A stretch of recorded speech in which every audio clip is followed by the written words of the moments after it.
ಇವತ್ತು ಮನ ಕಲಕುವ ಘಟನೆ ಒಂದು ನಡೆದೋಗಿದೆ.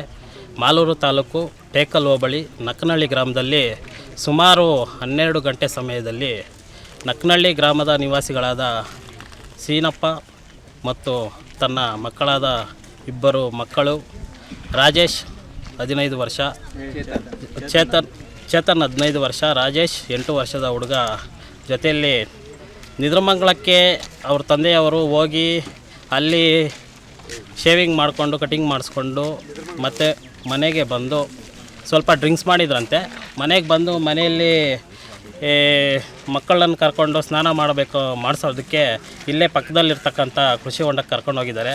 ಕರ್ಕೊಂಡೋಗಿ ಸ್ನಾನ ಮಾಡಬೇಕಾದ ಸಮಯದಲ್ಲಿ ಅಚಾತುರ್ಯ ಪಾಪ ಮಕ್ಕಳು ಆತ ಮರಣ ಹೊಂದಿರ್ತಾರೆ. ಇಂಥ ಘಟನೆ ನಡೆಯೋಕ್ಕೆ ಸುಮಾರು ಕಾರಣಗಳೇನೆಂದರೆ, ಹತ್ತಿರದಲ್ಲೇ ಸಾರಾಯಿ ಮಾರೋದು, ಎಲ್ಲ ಅಂಗಡಿಗಳಲ್ಲೂ ಸಾರಾಯಿ ಮಾರೋದ್ರಿಂದ ಇಂಥ ಘಟನೆಗಳು ಸುಮಾರು ನಡೀತಾನೆ ಇರ್ತವೆ. ಹಾಗಾಗಿ ದಯವಿಟ್ಟು ಸಂಬಂಧಪಟ್ಟ ಅಧಿಕಾರಿಗಳು ಇದ್ರ ಬಗ್ಗೆ ಸೂಕ್ತ ಕ್ರಮ ಕೈಗೊಂಡು ಅವ್ರ ಮೇಲೆ FIRಗಳು ದಾಖಲಿಸಬೇಕು. ಈಗ ಹೋಗಿರ್ತಕ್ಕಂಥ ಪ್ರಾಣಗಳು ಬರೋದಿಲ್ಲ. ಚಿಕ್ಕ ಮಕ್ಕಳಿದ್ದಾರೆ ಪಾಪ ಅವ್ರಿಗೆ ಅವರು ಮನೆಯಲ್ಲಿ ಪಾಪ ಇನ್ನು ಅವ್ರ ಹೆಂಗಸರು ಒಬ್ರು ಇರ್ತಾರೆ, ಸೀನಪ್ಪ ಅವರ ಹೆಂಡತಿ ಅವ್ರಿಗೆ ಗತಿ ಯಾರು? ಇಂಥ ಘಟನೆಗಳು ನಡೀಬಾರ್ದಂತ ನಾನು ನನ್ನ ಮನಸ ಇಚ್ಛೆ ಕೇಳ್ಕೊತೀನಿ.